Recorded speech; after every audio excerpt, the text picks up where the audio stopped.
What up? Coming to you live from, honestly, I think the car of 2025. I think in 2024 this car caught on. Same with this one. I think these are going to be two very popular cars moving forward. Let's rewind to the end of 2023. I was in Japan. My goal was to export my first ever vehicle. I was lucky enough to drive one of the Honda Z's in America, and I knew when I went there I wanted to buy it. I still believe to this day this is one of the best K-dailies you can get. We're talking about dual airbags, comfortably seats 4, engine in the back, turbo. They only come automatic, which I didn't mind. Luckily, it is a 4-speed, has speakers in the front, 2 speakers in the back. These obviously fold down completely flat. And when it has all the modulo bits and pieces, especially the fog lights, I think it's a great looking car. If there was one flaw on the Honda Z, is that it's too good of a car. It almost doesn't feel like a K car. It doesn't have the same quirky, fun exterior or something like this. And for someone like me who wants to continue to make interesting content, I need to buy interesting cars. So as much as I love the Honda Z, it was just too normal, too basic, too understanding. It wasn't a lemon. And for some odd reason, I love me a good old lemon. But today's video isn't going to be about the Honda Z. If you want to check that out, hit the corner. I'm going to make a separate video on the white one at some point.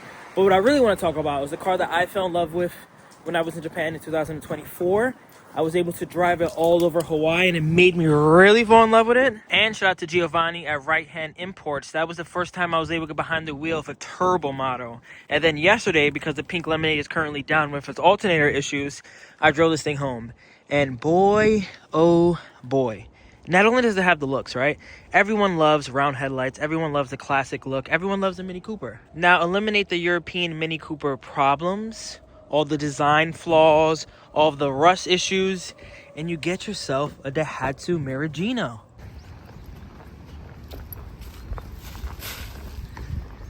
Definitely one of the nicest ones I've seen. Mira Gino. Okay. To the mini light wheels, to the headlights, to the fog lights, to the hood scoop, to the emblem, to the eyelids on top, and then arguably the best thing, the paisley interior. I know sometimes people can't find it, but look at all the prints here. All around the car with the wood grain and dual airbag, very similar to the Honda Z. You can feel a bit safer in your K car. You cannot convince me that this Daihatsu Mira Gino with power windows in the rear, with these cool floor mats, isn't one of the best looking cars out there. Like, look at this dash right here. Clean. Wood grain. And they also come stick shift. Unlike the Honda Z, you can get this car turbo 4-wheel drive and stick shift, and even 2-door, which is going to be even more popular when those are more common. I, obviously, as you can tell, absolutely love the Daihatsu Mira Gino. So much so that when I saw this Daihatsu Mira walkthrough with a Mira Gino rear end, now you guys can see my vision a little more. You see that rear bumper? 99.9 of Daihatsu Mira walkthroughs do not have this rear bumper. They do not have these taillights. It's because whoever owned this car in Japan also loved the Daihatsu Mira Gino. And that's why I had no issue paying $12,000 for this bad boy. And then a huge pro on the Daihatsu Mira Gino is that not only do I think Americans are going to love this car, so do the Japanese. So you know what that means? Part support is everywhere. You can find LED taillights, you can find roof racks, you can find intake pieces, you can find turbos, you can find wheels, you can find different headlights, grills, hood scoops, interiors. You can find almost anything. If you guys are familiar with finding parts, this is one of the easiest cars to find parts for, not only maintenance, but also aftermarket stuff. But enough drooling. Let's do a 360 of the car. Let me show you how it looks. As you can see, same rear end as my Daihatsu Mira walkthrough. This one, like I mentioned, is 4-wheel drive. If this was my car, and you know, maybe it will be at some point, I would definitely go to City Field and get an exhaust. David said he wasn't crazy about the rims because they're more gold. I'm happy that the sun is on there right now, and he would prefer a bronze, and I can see where he's going with that. I think the mini light wheels in general look really good, but the gold, that isn't my favorite. I think bronze for sure would look better. I think even white. I think white would make this car look really good. It does have the fog lights. We're a huge pro. I like the eyelids too. Maybe I take those off and put them on my Mira walkthrough. David, if you're watching this video, we might have to swap. I love the hood scoop too. I think the hood scoop looks good on this car, but I don't know if I would love it on my Daihatsu Mira walkthrough. Maybe I need to see it to believe it, but I feel like on the car version, just like this, it looks good. It makes it look sporty while still being classic. I think my Daihatsu Mira walkthrough does not look sporty at all since it's shaped like a bread loaf, and I think the hood scoop would kind of throw it off, but I do need it though, seeing how mine is also turbo. Now let's get into the interior. I want to start with the trunk. To pop that, you need to pull this up. To open the fuel door, you need to push. Back here, there's actually a rare aftermarket option. So all Mira Ginos do not come with the storage cubby. I see this on buy pretty often. If you get a Mira Gino, it just has this cut, but this here, this does not come standard on all the models. Also has a privacy cover, which is always great. Back here is nice and clean. It comes with a 14-inch spare tire, which I thought was pretty awesome. Also looks relatively new. It's hard to believe that this is from the 90s. Looks like someone might have changed it and bought a new one not too long ago. This whole bench seat folds down. You just push both those open, and then you're able to get some additional storage. I would say back here you can fit maybe 8 set of K-wheels. It's pretty roomy. Rear seats are pretty standard. Fun fact about K-cars, not sure if everyone knows this, but by law they can only seat 4. So you'll never find a K car that has 3 seatbelts back here. It'll always be 4, even if it's a brand new 2025. But no armrests, no cup holders, nothing really fancy back here. Sadly, no speakers. If this had rear speakers in the back, I'd probably blow my load. But you still get the cool paisley pattern. You still get the nice attention to detail silver knobs. You still get power windows, which is a huge flex. And you still get this little ashtray. Now on the way to the passenger side, bigger cubby, power windows, passenger airbag, which is also another rare option. If you look up a Mira Gino, you would not find most of them with that. And then also another rare option, these cup holders. Even the ones I was driving in Hawaii, they did not have that. This is almost attached to the single din. So if you had this completely out, you could have a double din with CarPlay and everything. But this one is maybe a perfect candidate for like the 1.5 din A Toto, because you'll still be able to use this, and then you could still have your radio. Oh, wow, this even comes out. Look at that. I didn't even know this came out. This is sick. Wow. Wow. Whoa. This is live on camera right now. Maybe this, I just have the pink Alto, you know?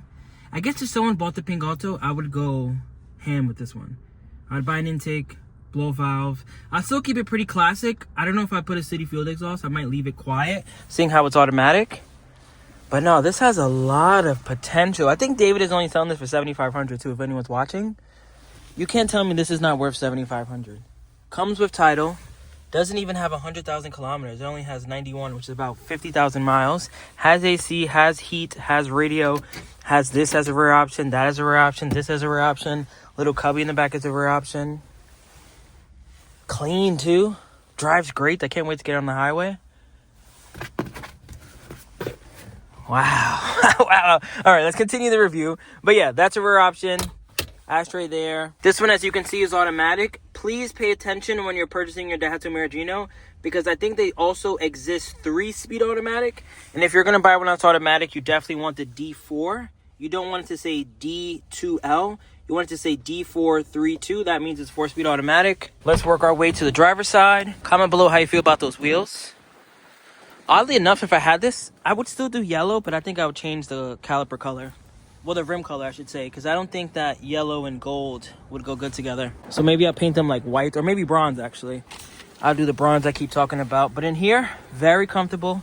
Power windows all around. You got fog lights on this side. We got the rear wiper and rear defroster. Hazard button on top. Even comes with an original Daihatsu key, which is always cool to see. Also, this is a 99, so it's OBD2, making repairs much easier. Let's give it a start. Let's also pop the hood. Cool thing about the Daihatsu Mira Ginos too is that this 3-cylinder turbo engine was used for almost every single Daihatsu of this era. Looks like it has a brand new battery. We got lots of space. Big old intercooler. You could mildly hear the blow valve, which is right here. If we got a block off plate and intake, it'll definitely liven it up some more. Car's nice and quiet, clean. Don't see any rust, don't see anything crazy. Let's turn on the headlights, let's turn on the fog lights, let's turn on the hazards.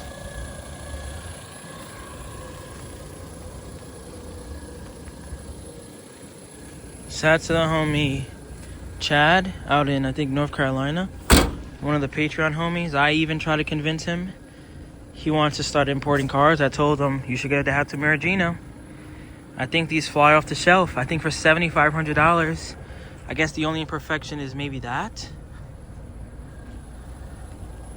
But it's silver, so you can't even really tell. Before we start driving, let me get comfortable on the driver's side. So I would say like this. And let's see what we're looking like space-wise. Yeah, man, I'm telling you. I'm gonna switch the camera angle right now. This is how much room I have to my knee. I would gladly sit back here on a 2-hour road trip, 3-hour road trip. I feel like I'm good space-wise too. Seeing how this is only a 4-seater, if there's 3 people here, unrealistic. But seeing how the person's most likely gonna sit in this groove, I'm good. I have a lot of room in here. Like, this is another big pro on the Daihatsu Mira Gino. It isn't one of those 4-door K cars that really can only sit like 3. You can easily sit 2 people back here. Now let's drive it. I'm gonna like drive it at that. We'll do a top speed run. I think we got an hour left of daylight. It's like smooth too, like the power delivery, it being automatic. Like, I would love for my mom to own a car like this. Like, I've been entertaining getting her a right-hand drive car, and it's just quiet. Like, let's just drive like this. Forget the speed aspect right now. 20 kilometers an hour. It's quiet. Brakes work good. The wood grain on the steering wheel gives it a nice, elegant touch. I love the way the cluster and everything looks too. I'll show you guys that right now. Like, it's smooth. Like, this is exactly what my experience was when I was driving the Daihatsu Mira Gino in Hawaii every day. It didn't have a turbo, wasn't 4-wheel drive, but I was comfortable. Parking it anywhere, you fit in any spot. I feel like this gives it a very Nissan Figaro, Pike car, Sandbar Classic vibe. The way the numbers and dials are, pretty cool that it redlines at almost 9,000 too. I could only imagine how happier I would be if this car was 5-speed. Like, I don't mind it being automatic. All the Mira Ginos I drove are automatic, and they're still peppy. Like, this is full all the way down. They still have great handling and everything. Brakes work good. It's so much easier too. Like, my hands are just relaxed. But imagine I was just like this. About to turn. Just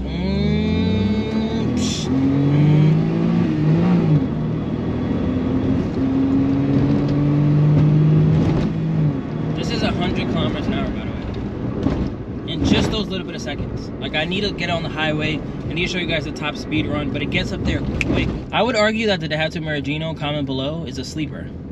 The fact that it looks like a Mini Cooper, it kind of gives you like VW Bug vibes, or just Mini Cooper vibes where they aren't turbo and they aren't 4-wheel drive for the most part.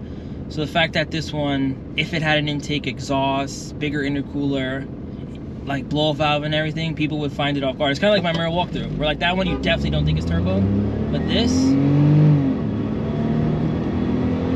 is genuinely throwing me back right now. And it's taking the bump so well. If I was in my Alto right now, I'd be like this. If I was in my Mira walkthrough, I'd be like this. I'd be thrown all over the place. Yeah, this almost I could see. Nah, I guess. Would I say this is as boring as the Honda Z? It's just not, though. I think the Z isn't quick enough. Like, the Z is a great daily, but it isn't torquey enough. That's what it is. The Z can do 120 kilometers, no problem. It'll be 5,000 on the RPM, nice and smooth. But I think because of the big tires and that it isn't small, it isn't sporty, you can't really throw it around. I think that's what ultimately was just like, this is fun, but it's not content fun. Like, this to me is content fun. Imagine throwing even more fog lights on it. Like I said, all the fun supporting turbo mods, and just zoop, even it being automatic. My Daihatsu Mira is automatic, and I still have a ton of my life driving it. We're about to get on the highway though, and I cannot wait. The only flaw is that it's 4 p.m. and traffic everywhere. That is why I love the fact that it's automatic. I don't need to downshift. I don't need to go up and down into gears. I just keep it in drive. Accelerate when I need to. Brake when I need to. Hey, I just passed a girl in a Miata. Oh my God. Can you hear it? I think you guys can maybe hear it. I think another cool thing about the Daihatsu Mira Gino while I'm in traffic still is that when it comes to K cars, if I was driving my pink Alta right now, I think a lot of people would be like, wow, that's such a cool, small, weird looking car, right? But they don't know, they can't really associate it with anything. But when it comes to this one, because it looks like a Mini Cooper, one of the most popular cars in movies, they've just been around forever, you'll get the Mini lovers to be like, wow, it looks like a Mini. What year is this Mini? Because I know when I drive my walkthrough around, everyone always says it has a Mini front end. It has a Mini front end.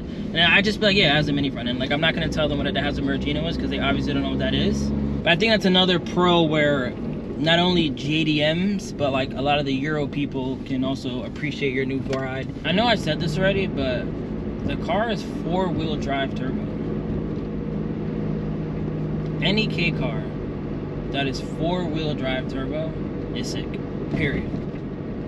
The fact that it's 4-wheel drive turbo is almost like, it's important, but when I was driving an NA front wheel drive automatic one in Hawaii, I was having obviously not just as much fun because this is that. But besides that, I think what I love about this is really just the looks and the feel. Like, I still feel, you know, sporty. I still feel comfortable. I still think the car just looks great. Like, I would say looks for me are number one when it comes to the Daihatsu Mira Gino. I would buy one that is NA and automatic. I wouldn't care. The fact that it now comes turbo 4-wheel drive is like, okay. The fact that it comes turbo 4-wheel drive and stick shift is like, whoa. And then breaking the barriers is the fact that it comes 2-door. And I think all those things too. But we're about to get on the highway, so let me give it a nice little pull. This is foot all the way down right here.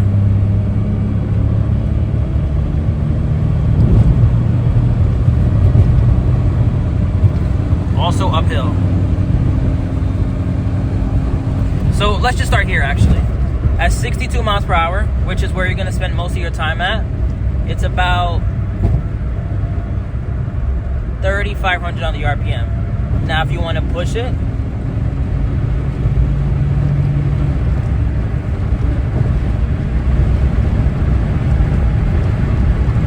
the capabilities are there.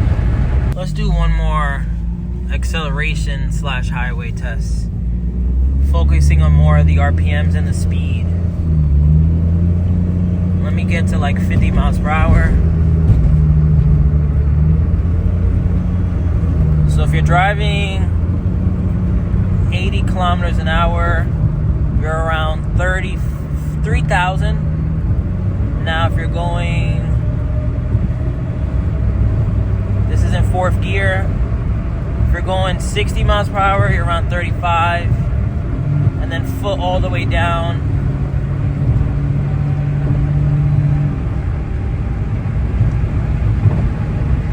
You're around 45.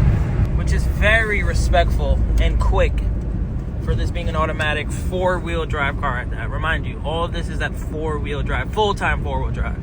Now before we end this video, let's get one last 360 in the sun. I think the paint looks great. Imagine bringing this to Tegi, taking something great and making it even better. I love this too. I think this is also not standard on the Mira Ginos. Whoever had this in Japan was flexing.